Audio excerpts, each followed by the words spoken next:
Welcome to our podcast series. Thank you so much for your interest. Stephen Tubbs with News Talk 710 KNUS in Denver.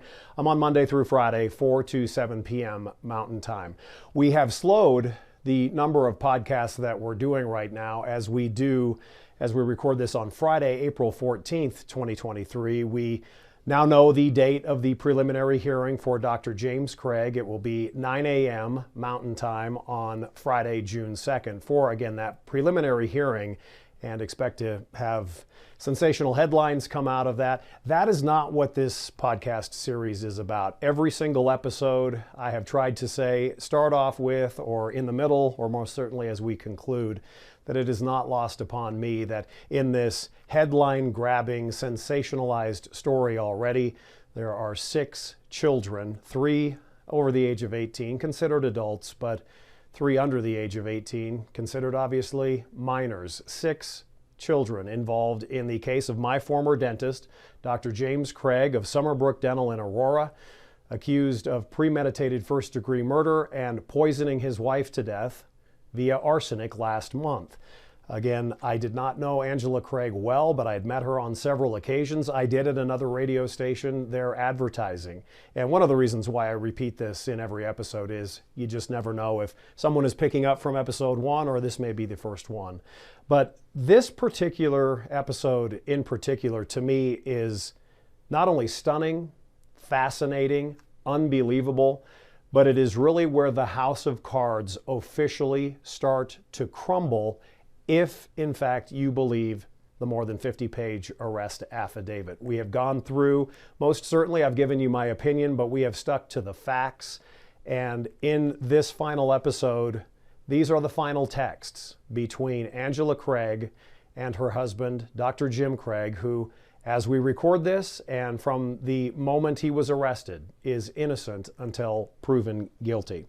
Before we get into the final 7 to 8 text pages of the text messages, which would be right around Tuesday, March 14th into Wednesday, March 15th. I just want to go over, almost as a review quickly, and forgive me if I go through a lot of notes. I've got a lot of pieces of paper in front of me. But starting on March 6th of last year, just some of the excerpts from the texts. Angela Craig texting her husband, and I'm quoting, "My head feels funny and dizzy. I feel very strange. I don't feel right in my head. I feel drugged." She would text later, Tuesday, March 7th, for example, she would say, "My head is killing me." He would text her, "God really does know what he's doing." There were the I love yous we talked about, and not to be sensational and headline creating, but he is texting his wife, "I had a dream I was making love to you last night."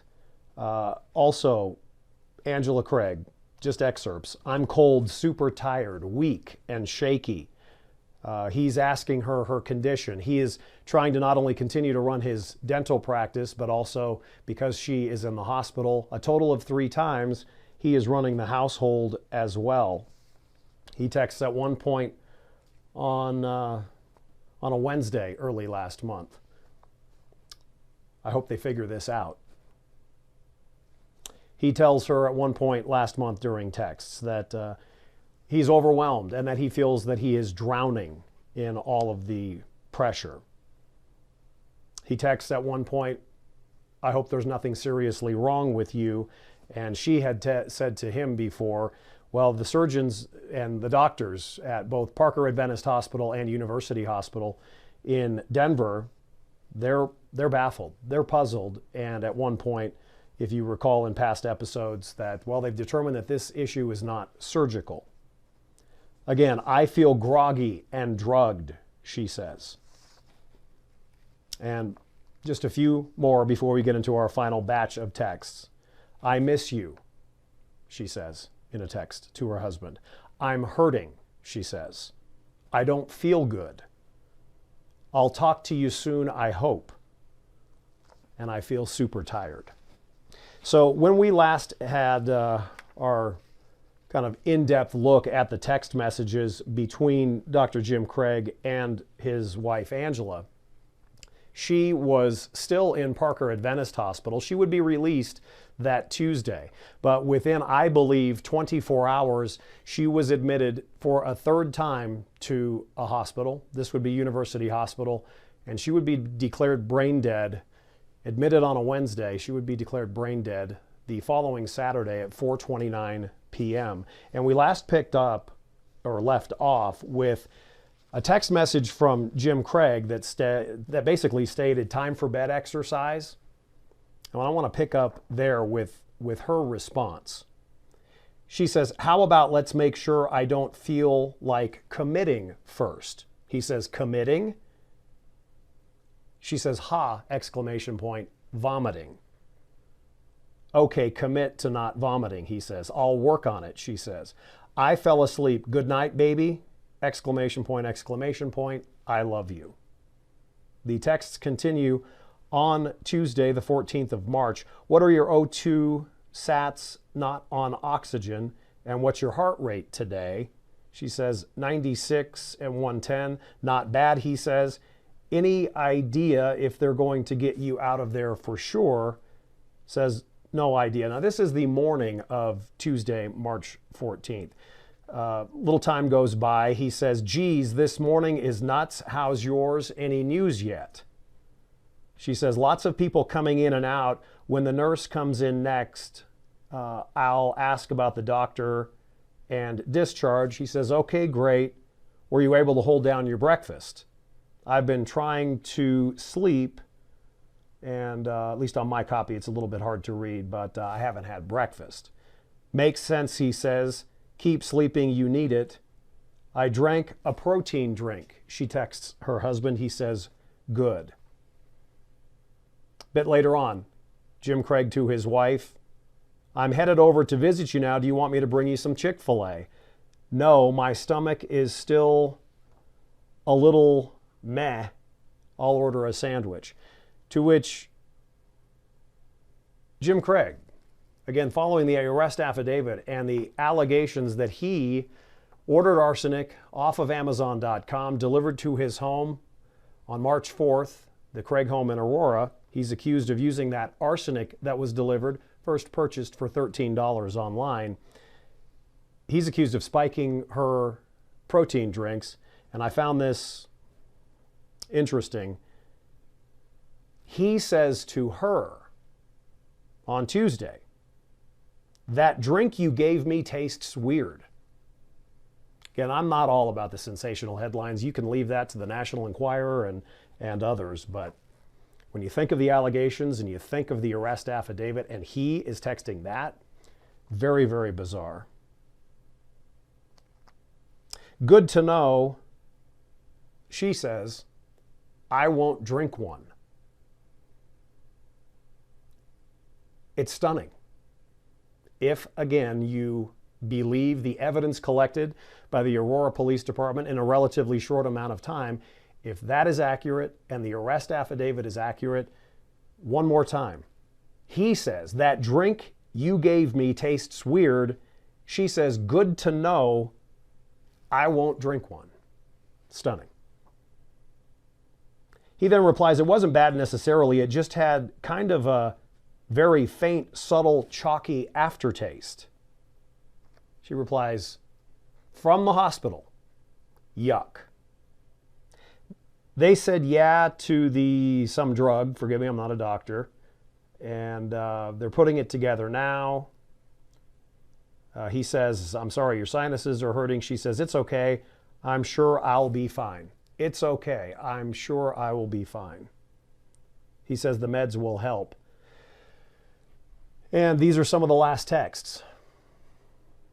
She replies, thank you for taking care of me. He replies, of course, don't forget you still have caffeinated Crystal Light if you want it, or if you want some fresh with ice, I can make some and bring it to you. This is not from a source. This is what I have heard, the scuttlebutt, if you will. People have at least questioned over the last month, is he possibly trying to poison her via bringing in food and drink? That's what I've heard. I have zero basis to believe that that's true, to believe that that's not true, but I have certainly heard that in covering this the last month or so. Angela Craig replies, "No, this is good. I have a sandwich coming, so that'll be perfect." She then says, "My mouth tastes like medicine." Then later, "Doc just signed off and is getting my paperwork together. If she gets done soon, I'll have their daughter get me. If not, can you come at 3? This is again on a Tuesday afternoon. She would later be released and within 24 hours would be back at another hospital. So they go on. He says that he should be able to do it. She says, as far as the pickup, when she's going to be discharged from the hospital for a second time, she replies later that Tuesday, "It's okay if you can't. There are plenty of good people who can come get me. I just like you best." He says, "Thanks, exclamation point. I like you too." We'll kind of skip over most of the next text screen page. And there's some attempts at humor, etc. And then by later on, Angela Craig is back home. So they've figured out who's going to get her, how she's going to get home, and she is in fact at home. And then Wednesday, the 15th of March, which as we record this on Friday, April 14th, is stunning to me still. Telling my producer, Mark Crowley, this is all still so recent. This is officially less than 1 month ago. Tomorrow will be, as we record this again, Saturday the 15th will be the 1 month mark since Angela Craig goes back into the hospital for a final time. She would never come out. And that was on Wednesday, March 15th. They talk more about this and that, and they exchange texts. And one of the things that on Wednesday she sends to her husband, we can really dizzy this morning. I having trouble staying upright." She is getting worse. She's not getting better, though. The day before, she was released from the hospital. Now, we all know how it is, whether it's voice to text or fat thumbs. You can certainly make typos and you send it and then you realize there's a typo, but I think this is one that I really wanted to focus on, at least to mention one more time. This is from Angela Craig on the Wednesday she would be admitted to University Hospital, and I quote, "We can really dizzy this morning. I having trouble staying upright." And regardless of what happens in this case, I say I don't want to forget the kids, and I mean that. We'll give you an updated reminder of the GoFundMe that is now currently in operation, a $100,000 goal. The Angela Craig Children's Fund, will remind you of that at the end of this podcast. But these are some of the final texts that she would be able, not only perhaps mentally, but physically able to send. We'll pick up at the end from Jim Craig to his wife on that Wednesday. "You feeling any better? Maybe you're getting some much needed rest." I believe this is because there has been no communication, no texts back and forth, at least as much as we have seen, certainly, and highlighted in this podcast series. Again, "You feeling any better? Maybe you're getting some much needed rest. I love you and hope you start feeling better!" Exclamation point. And then about midway through the 11 o'clock hour on Wednesday morning, I believe he's now at the hospital. Angela was taken to University Hospital by her brother that Wednesday, and right around midday, the text from Jim Craig, "I'm here but waiting in line like I'm checking in to visit a prisoner or something. Security is taking people back one at a time." And then another text, "How are you feeling?" It would be that night, that Wednesday, March 15th, that truly, to me, the house of cards stumbles, starts to crack, if not start to completely collapse. It was that night that the business partner and his wife, Jim Craig, They are at the bedside of Angela Craig, and to the best of my recollection of the arrest affidavit and in talking with sources, Angela Craig at that moment in time was unconscious and she would never regain it. Now, I certainly strive to be accurate more than anything in this, and that is how I understand it as of our record time. And if that should need a correction or a retraction, I certainly will issue that in a further podcast episode. I want to go directly to, as we wrap up in the next several minutes here, going to what I believe is page 23 of the 50-plus page arrest affidavit put together by an Aurora police detective. Reading from that, and I quote, "On March 16th, 2023, so this would be the early Thursday morning, the house of cards starts to crumble." Just to finish that thought, that's when Jim Craig leaves the room, the hospital room. The business partner pulls a nurse aside and says, "Have you all checked for poisoning? We think perhaps she's been poisoned." And then fast forward, not quite sure how long, but then there's the call from the hospital, from Jim Craig to the business partner and his wife, who are literally in the parking lot or leaving University Hospital. The call that we've talked about over Bluetooth on the speakerphone, all kinds of very strange statements, comments from Jim Craig. And that is when the business partner says, "Jim, stop talking, get a lawyer." That was the night of Wednesday, March 15th. And quoting from the affidavit, "On March 16th, 2023, Detective Harris was sworn in by an Arapahoe County magistrate. And that night,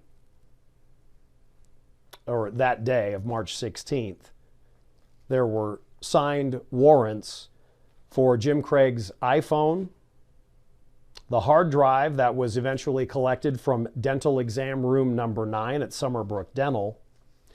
And it should be noted that once the business partner had told the nurse on the evening of Wednesday, March 15th, the nurse is a mandatory reporter. She contacts the Aurora Police Department, and it was by 12:30 a.m. Thursday, March 16th, the first Aurora